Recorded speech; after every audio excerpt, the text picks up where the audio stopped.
नमस्कार, आप देख रहे हैं आपका अपना चैनल न्यूज इंडिया। मैं हूं आपके साथ गौरव किशोर शर्मा और आज मैं अपने इस खास कार्यक्रम में बात करूंगा मक्कार मुनीर की। मुनीर की मक्कारी आज पूरा विश्व देख रहा है। मुनीर ने अपने आप स्वयंभू वरिष्ठ अधिकारी का ताज ले लिया, मिला नहीं। जंग भले ही दुनिया में कोई ना जीती हो अपने इतिहास में पाकिस्तान ने, लेकिन इनकी छाती पर तमगे ऐसे जैसे इन्होंने तमाम मुल्क पर जीत हासिल कर ली हो। इसीलिए आज हम इन्हें मक्कार मुनीर कह रहे हैं और पूरी जानकारी आपको बताते हैं। पाकिस्तान का सेना प्रमुख आसिम मुनीर अपनी मक्कारियों से बाज नहीं आ रहा है। आतंकियों को पालने वाला पाकिस्तान अभी ऑपरेशन सिंदूर के जख्मों से उबरा नहीं पाया, लेकिन बेशर्म आसिम मुनीर भारत के खिलाफ अभी भी नफरती आग उगल रहा है। आसिम मुनीर ने फिर कश्मीर का मुद्दा उठाया और दावा किया कि ऐसे समय में हम अपने कश्मीरी भाइयों के बलिदान को याद रखना चाहिए, जो भारत के अवैध कब्जे के खिलाफ संघर्ष कर रहे हैं। उसने कहा कि पाकिस्तान संयुक्त राष्ट्र के प्रस्तावों और कश्मीरी लोगों की आकांक्षाओं के मुताबिक कश्मीर मुद्दे के न्यायपूर्ण समाधान का प्रबल समर्थक है। आसिम मुनीर ने भारत के खिलाफ फिर भड़काऊ बयान दिया। उसने दावा किया कि भारत ने बिना किसी उकसावे के पाकिस्तान पर 2 बार हमला किया है और उसने इसे रणनीतिक दूरदर्शिता की चिंताजनक कमी कहा है। इसके अलावा आसिम मुनीर ने भारत को क्षेत्रीय तनाव का जिम्मेदार ठहराने का भरपूर प्रयास किया। मुनीर ने कहा कि भविष्य में किसी भी आक्रामकता का जवाब निर्णायक और माकूल दिया जाएगा। इससे पहले आसिम मुनीर ने जब अप्रैल के महीने में जहरीला भाषण दिया था तो भारत में पहलगांव आतंकी हमला हुआ। उस वक्त आसिम मुनीर ने कश्मीर को पाकिस्तान की जगुलर वेल यानी कि गले की नस बताया। उसने कहा कि कश्मीर हमारी शिराओं से जुड़ा है, हम उसे नहीं भूलेंगे। यह बयान इस्लामाबाद में पाकिस्तानी प्रवासी समुदाय के बीच दिया गया था और इसका मकसद भावनात्मक उन्माद को भड़काना था। पहलगांव आतंकी हमले का माकूल जवाब भारत ने ऑपरेशन सिंदूर से दिया। अगर सीज फायर ना हुआ होता तो शायद पाकिस्तान का वजूद दुनिया के नक्शे से मिट चुका होता। लेकिन आसिम मुनीर की हरकतों से ऐसा लगता है मानो वो पाकिस्तान की खैरियत नहीं चाहते। मुनीर को यह नहीं भूलना चाहिए कि ऑपरेशन सिंदूर अभी खत्म नहीं हुआ है। पाकिस्तान के अगर भारत के खिलाफ जरा सी भी गुस्ताखी की तो ये उनके लिए अंतिम भूल साबित होगी। मुनीर की मक्कारियां कैसे पाकिस्तान को तबाही की ओर धकेल रही हैं, इसी को लेकर हम अपने इस स्पेशल बुलेटिन में चर्चा करेंगे।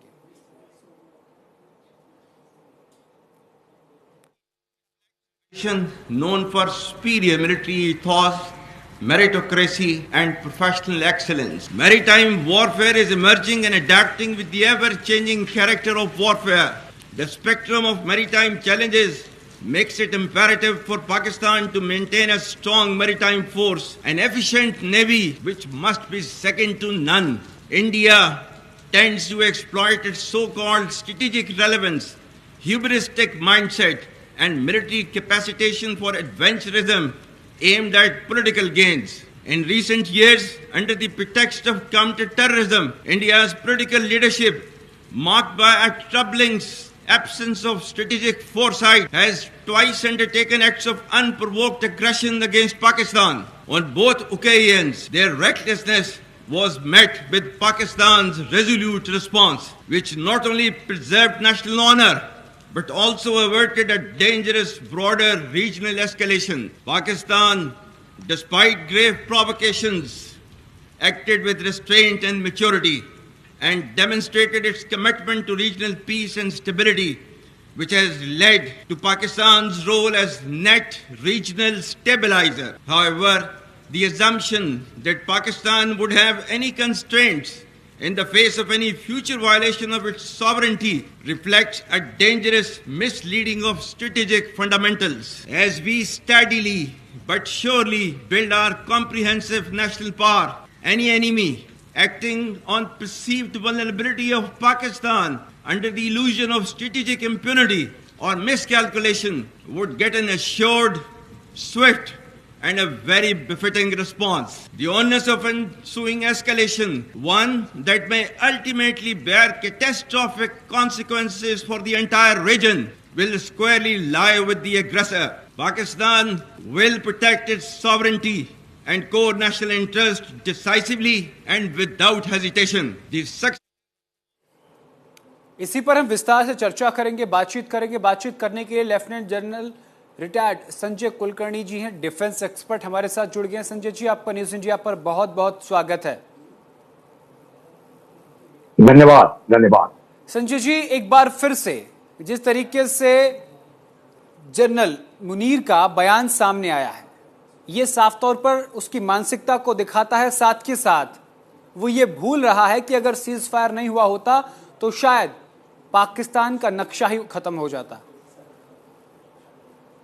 इसमें कोई शक नहीं कि पाकिस्तान के जो आसिफ मुनीर हैं, उन्हें मुल्ला मुनीर भी कहा जाता है, फील्ड मार्शल हैं और chief of the army staff है पाकिस्तान के, और घबराए हुए हैं, डरे हुए हैं। उन्हें खुद मालूम है कि पाकिस्तान और पाकिस्तान की फौज की औकात क्या है। इसमें उन्हें मतलब हम वो जितनी आवाज ऊंची और उठाने की कोशिश करेंगे उतना उनका डर जो है वो झलकता है। पाकिस्तान की फौज जो है हर हमेशा आज तक जो भी है कोई लड़ाई जीती नहीं है और इलेक्शन कोई हारी नहीं है। और शुरुआत से 1947 से लेकर के आज तक पाकिस्तान की जो हुकूमत है उसमें फौज का डायरेक्ट इंटरवेंशन रहा है या रिमोट कंट्रोल से रहा है। तो ये कोई नई बात नहीं है। और पाकिस्तान के अंदर बार बार जो है फेक इंडिया, भारत के बरखिलाफ जो हर हमेशा ये इस तरह के उगले जाते हैं, बयानबाजी की जाती है पाकिस्तान में, उसका उनको ऐसे लगता है कि उनकी खुराक जो है, खाना खाने की जो खुराक है वो सिर्फ इसी पर निर्भर करती है। और अगर कश्मीर का मसला जो है अगर हल हो जाता है तो उनकी, जैसे आपने बिल्कुल कहा, जो वजूद है, जो उनका मकसद है वो खत्म हो जाएगा। तो पाकिस्तान की फौज का जिंदा रहना, और पूरे विश्व में पाकिस्तान की ही फौज है जिसकी पूरा देश उठता है। बाकी देशों की फौज होती है पर वही एक ऐसी फौज है जिसका पूरा देश है। और यही कारण है कि पाकिस्तान में जितना मर्जी आप साम दाम दंड भेद कितना भी इस्तेमाल कर लो, अगर हम लोग ये समझते हैं कि पाकिस्तान सुधरेगा, पाकिस्तान सुधरने वाला नहीं है। पाकिस्तान को मार पड़ती रहेगी। पाकिस्तान इस तरीके से भी अमेरिका के साथ में मिल जाकर के मांग करके जिंदा रहेगा, वो चीन की गोदी में जाकर के बैठेगा। बिल्कुल सर, देखिए ये बात हम इसलिए कह रहे हैं क्योंकि जो भड़काऊ भाषण उसने आज दिया है, वो भड़काऊ भाषण उसने पहलगांव में हुए आतंकी हमले से पहले भी दिया था। तो कहीं ना कहीं भारत में जिस तरीके से आतंकी हमले हो रहे हैं, ये बात तो पूरी दुनिया जानती है कि पाकिस्तान ही आतंकवादियों का घर है और पाकिस्तान ही आतंक को फंड करता है, उनका स्पॉन्सर है पाकिस्तान। इसीलिए आज वो पीओके का जिक्र करते हुए भी नजर आया कि पीओके हमारा हिस्सा है और हमेशा के लिए हमारा रहेगा। आखिर वो इस तरीके की बात करके क्या साबित करना चाहता है? देखिएगा, पाकिस्तान, जैसे आपने बिल्कुल ठीक कहा, जुगुलर वेन के बारे में बात करता है। पाकिस्तान शुरुआत से ही 26 अक्टूबर 1943 में जब महाराजा हरि सिंह ने भारत के साथ विलय की कश्मीर की उन्होंने इंस्ट्रूमेंट ऑफ एक्सेशन दस्तखत किया, उसके बाद से लगातार पाकिस्तान के बाद तो लगा कि ऐसे कैसे हो गया कि जहाँ पे मुसलमान जो है ज्यादा तादाद में है, चाहे हिंदू राज्य है, पर ऐसे कैसे हो गया कि सारे के सारे वहां से। और जो लड़ाई भी हुई उसके बाद लगातार जिस प्रकार से उन्होंने अपने जो काफिले लाए, चाहे वो नॉर्थ वेस्ट फ्रंटियर प्रोविंस से लाए, जहां से भी लाए, और जिस प्रकार से उन्होंने कबालियों के साथ लड़ाई की, उसके बाद जिस प्रकार से पूरे कश्मीर घाटी में एक तरीके से आवाज उठी, उनके बरखिलाफ जो कार्रवाई हुई और वो मार खा गए, हार गए, उसके बावजूद भी आज भी पाकिस्तान को ये लगता है कि कहीं ना कहीं मतलब कश्मीर जो है वो उसके ऊपर अगर थोड़ा सा भी हिस्सा ले ले, इससे पीओके जो है हर हमेशा भारत का अभिन्न अंग है और रहेगा। क्यों रहेगा? क्योंकि महाराजा कश्मीर के जो थे उन्होंने पूरा जम्मू कश्मीर का विलय जो है वो भारत के साथ किया। और उनके ही जो मोहम्मद अली जिन्ना है, उन्होंने खुद कहा, बार बार उन्होंने ये कहा कि विलय की प्रक्रिया जो है वो महाराजा हरि सिंह खुद करेंगे। उन्हें ये लग रहा था कि महाराजा हरि सिंह को वो खरीद लेंगे और उन्होंने उसको ब्लैंक चेक दिया था, ये सोच के आप जो की कीमत चाहे चेक के ऊपर लिख सकते हैं, आपको दी जाएगी। तो जिस प्रकार से उन्होंने पीठ पीछे उनके छुरा घोंपा और स्टैंड स्टिल एग्रीमेंट के बाद भी जिस प्रकार से कबालियों को लेकर के वो पाकिस्तानी कश्मीर के अंदर आए और फिर 26 अक्टूबर 1947 के बाद से जो लड़ाई शुरू हुई और जिसमें उन्होंने मार खाई, और यही कारण है कि आज तक पाकिस्तान झुला नहीं है। इसलिए पाकिस्तान का जो मोटो है वो जिहाद है, और वो जिहाद को लेकर के उनके सर में वो घुसा हुआ है। टू नेशन थ्योरी को लेकर के बार बार जो इस तरह की वो बातचीत करते हैं, उसका मकसद साफ है कि पाकिस्तान कभी सुधरेगा नहीं। पाकिस्तान को उसके टुकड़े होने बहुत जरूरी है। पाकिस्तान एक ऐसा देश है जिसको मार पड़ती रही। बिल्कुल संजय जी, बिल्कुल बिल्कुल जनरल साहब आप बिल्कुल सही कह रहे हैं। पाकिस्तान के टुकड़े खुद हो रहे हैं। अभी हाल ही में खैबर पख्तूनख्वा में भी हमला हुआ है, यानी कि अपने ही बोए हुए बीज से खुद पाकिस्तान दहल रहा है। लेकिन जनरल मुनीर जो है, मक्कार मुनीर जिसे कह रहे हैं, वो भड़काऊ भाषण देने से बाज नहीं आ रहा है। अपना घर अपना देश संभल नहीं रहा है और एक ऐसे देश की ओर वो भड़काऊ भाषण दे रहा है जो आज की समय में उभरती हुई न सिर्फ सबसे बड़ी अर्थव्यवस्था है बल्कि महाशक्ति को टक्कर देने वाली एक महाशक्ति बनने जा रहा है भारत। देखिएगा, मुनीर जिस प्रकार से अपने आप को पेश कर रहे हैं, अमेरिका में गए, बड़ी बड़ी बातें की, पाकिस्तान के अंदर बात हुई कि नहीं उनको तो उनके मिलिट्री परेड में बुलाया गया है, उन्हें तो उनको ट्रम्प को हैप्पी बर्थडे बोलने जब अमेरिका गए थे तो मुनीर को तो गो बैक के नारे लगे अमेरिका में मक्कार मुनीर इनको कहा गया, मुनीर मक्कार हैं, उनको भगोड़ा तक कह दिया गया अमेरिका में।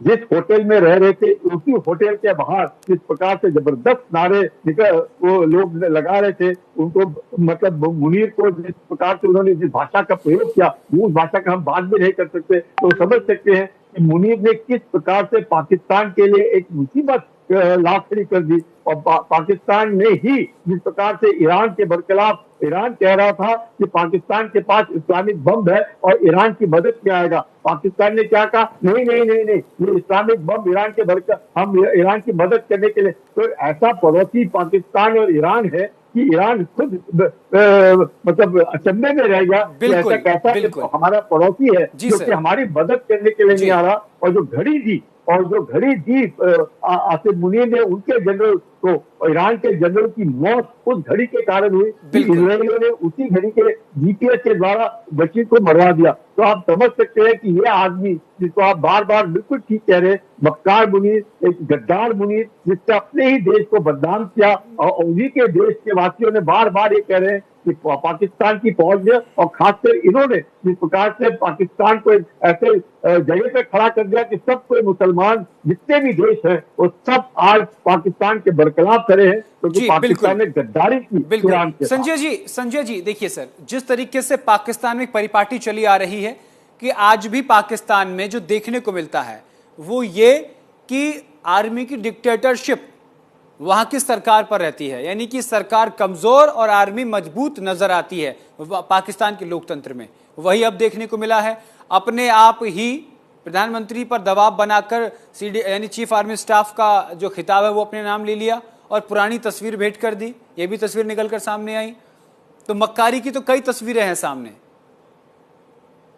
देखिएगा, मुनीर जो है अपने आप को फील्ड मार्शल बनाने का मकसद यही था, दिखाने के लिए अपने ही देशवासियों को कि हम जीत गए।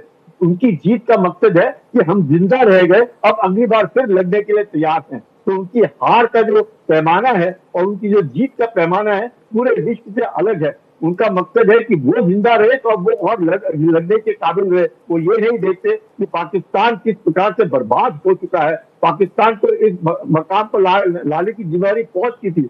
आज की तारीख में पाकिस्तान की फौज जो है वो तकरीबन 25 अरब डॉलर का बिजनेस करती है। आप समझ सकते हैं फौज बिजनेस करती है 25 अरब डॉलर का, और पाकिस्तान उनके ऊपर 10 अरब डॉलर सालाना खर्च करती है। तो पाकिस्तान को अपनी आवाम से कोई लेना देना नहीं है। इसलिए पाकिस्तान के जनरल जो बड़े बड़े ओहदेदार हैं वो सारे के सारे अमेरिका में, कनाडा में, यूके में, फ्रांस में, सब जगह, ऑस्ट्रेलिया में जाके बसते हैं, ना कि पाकिस्तान के अंदर, क्योंकि इन्हें मालूम है कि जिस दिन वो रिटायर होंगे और जिस दिन वो बाहर आएंगे उनको जो हाल उन्होंने मुशर्रफ का किया था वही हाल इन सब का होगा। उन्होंने जियाउल हक को नहीं छोड़ा, उन्होंने मुशर्रफ को नहीं छोड़ा, तो इसको कहाँ छोड़ेंगे ये। बिल्कुल। ऑपरेशन सिंदूर के बाद भारत ने कूटनीतिक स्तर पर जिस तरीके से पाकिस्तान को पूरी दुनिया के सामने बेनकाब किया, उसके बाद भी अगर मुनीर खुद की पीठ खुद के हाथ से ही थपथपा रहे हैं तो ये अपना काला मुंह लेकर विदेशों में वैश्विक स्तर पर कैसे जा रहे हैं, कैसे ये बोल रहे हैं? क्या ये इनकी बेशर्मी की पराकाष्ठा नहीं है? देखिएगा कि इसमें कई बार क्या होता है, दोगलापन नजर आता है अमेरिका का भी। अमेरिका जो है अपने उनके जो राष्ट्रपति हैं, उनके जो लड़के हैं, उनके जो दामाद हैं, वो सब क्रिप्टो करेंसी को लेकर के पाकिस्तान को एक बिजनेस हब बनाने की कोशिश करें, जिसकी मदद करने के लिए मुनीर खड़ा है। तो मुनीर को उसको मालूम है कि किस प्रकार से अमेरिका की मदद के कारण, क्योंकि पाकिस्तान के अंदर अल्लाह, आर्मी और अमेरिका, ये जो ए है, 3A, इस नारे से पाकिस्तान जिंदा रहा। आज नहीं, 1947 से सेंटों से लेकर के सीटों से लेकर के आज तक मकसद पाकिस्तान का हुआ, क्योंकि अमेरिका इनको इस्तेमाल करता रहा चीन के बरखिलाफ। और चीन भी अब समझता है कि पाकिस्तान ने उनको धोखा दिया, अरबों डॉलर उन्होंने लगाए TPEC के अंदर, तो उनको कुछ नहीं मिला। बलूचिस्तान में आप देख रहे हैं किस प्रकार से जो बलूची है उन्हें भी कुछ नहीं मिला, वो खुद भी चीनियों को मार रहे हैं और वो खुद भी पाकिस्तान की फौज के सिपाहियों को मार रहे हैं। बलूचिस्तान तो यूएन तक संदेश पहुंचाने की कोशिश कर रहा है कि हमको अलग देश घोषित किया जाए। वो खुद पाकिस्तान की आर्मी से परेशान है, पाकिस्तानी आर्मी पर लगातार वो हमला कर रहे हैं। ऑपरेशन सिंदूर के दौरान तस्वीर हमारे सामने आई।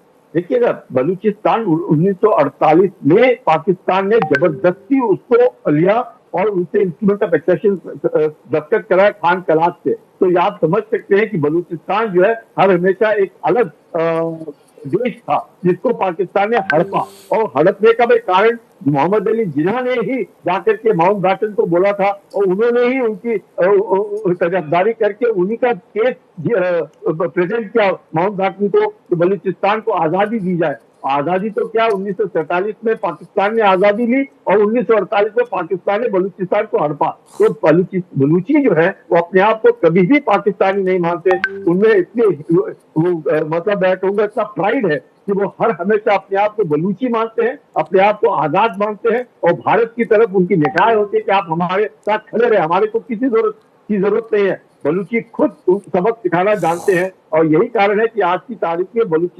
बलूचिस्तान के अंदर कई एक ऐसे डिस्ट्रिक्ट है जिनमें पाकिस्तान का झंडा नहीं लहराता है, बलूचिस्तान का झंडा लहराता है। कई एक ऐसे डिस्ट्रिक्ट है जहाँ पे पाकिस्तान की फौज जा नहीं सकती, पाकिस्तान की सिक्योरिटी फोर्सेस जा नहीं सकते, क्योंकि बलूच, और वही हालत खैबर पख्तूनख्वा में भी है। तो आप समझ सकते हैं कि खैबर पख्तूनख्वा, बलूचिस्तान। बिल्कुल सर, आप